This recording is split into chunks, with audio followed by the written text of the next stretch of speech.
Greetings, YouTube. I don't really look at my channel as I am semi-retired from a full-time perspective on YouTube. I still put out content every day, and you might say, well, I haven't really noticed a drop in content that much overall in terms of the quantity of videos you put out. But as I always say, I spend 80 to 90% less time now on YouTube than I did even 6 months ago, and I'm probably going to ratchet a little bit back even more when 2024 rolls around. First time I've ever gone into a year engaged. First time I'm moving not one but two families into two different houses. First time that I have a full calendar year with my new promotion and 130 multimedia journalism, strategic communication, and sports media students to teach among essentially 5 different labs and lectures. All of that being said, I don't really look at myself as someone that has that much weight in the community anymore to be a voice at times, but I feel like that confidence in positions is coming back at least a little bit. Because I said for the last 6 months especially, kabam, you cannot have us increase the inventory caps of Tier 6 Basic and Tier 3 Alpha Catalyst so drastically and then not give us a chance to sell Tier 4 Class Catalyst or Tier 2 Alpha or Tier 5 Basic. And they responded by saying, you're right. And maybe the timing is just a coincidence, you never know. But hopefully my videos on it made them realize, and who knows, maybe even faster than they were going to do it. Maybe they're going to do this in 2024, and they said, let's end 2023 in December by giving players this chance.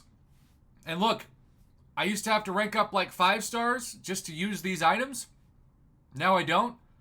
And it's also interesting because we are now in a different era of the game where we have, as Valiant players, and I know it's a very small percentage of the player base, but it'll get much bigger in 2024 when the price and value of the rarest items, Tier 4 Alpha Catalyst fragments, slowly gets cheaper, and the availability of Tier 6 Class Catalyst fragments that you don't have to pay $30 in a selector for, say, the limited time offers.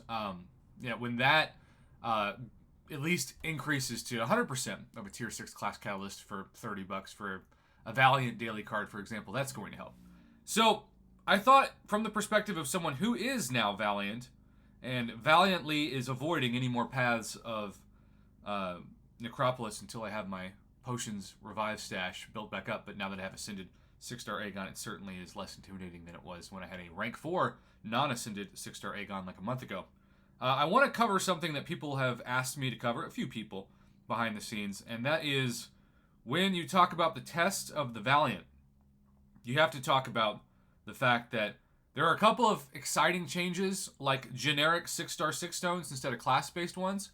So when you get to the very end of this, you get your 15 new greater credits that could go towards that 7-star Black ISO Store Scarlet Witch. Months and months and months and months down the line, you get the 5-6 stones that are generics instead of the class-based. You get some 6-star Relic Crystal Shards and some 5-star Relic Crystal Shards. But this is still a thing. How in the world has Kabam not improved this? It is another one of those no-brainer decisions that you just think to yourself, at least I do, how is this something that Kabam hasn't thought more about? How is this something that Kabam is even questioning themselves? Because when you take a step back and you consider just how rare it is to become Valiant, just how expensive and costly it is to become Valiant. And I know there have been a few people who've told me that they, of course I can't verify this, and so I haven't done a video on it because I can't verify it. But they've done an exploration of Necropolis. They're Valiant as a free-to-play player. Now, in theory, that's possible. You could save up tens of thousands of units. And obviously 4R crystals and revives and all of that. But it's hard for me to believe that anyone outside of the best players in this game could do a Necropolis exploration. I guess I shouldn't say itemless, but it's free. It's free to the point that they didn't have to spend any cash. Again, theoretically it's possible, but I am far from a free-to-play player, and as someone that has a YouTube channel, yeah, I could throw 46,000 units into Necropolis Exploration, but I don't think the return on the investment, especially with gifting right around the corner, would be worth it. So in the end, how is this still a thing? I don't know. You don't know. And yet it is. So all I can say is when it comes to Kabam's QOL, quality of life improvements heading into 2024, one of the first things they need to do is upgrade the premium disappointment shards in all tiers, but especially Paragon and Valiant, because when you have your top players claiming 2,000 premium disappointment shards in some of these milestones, it just looks bad for your game, and it looks bad for your self-awareness of what the players really are looking for and what they need.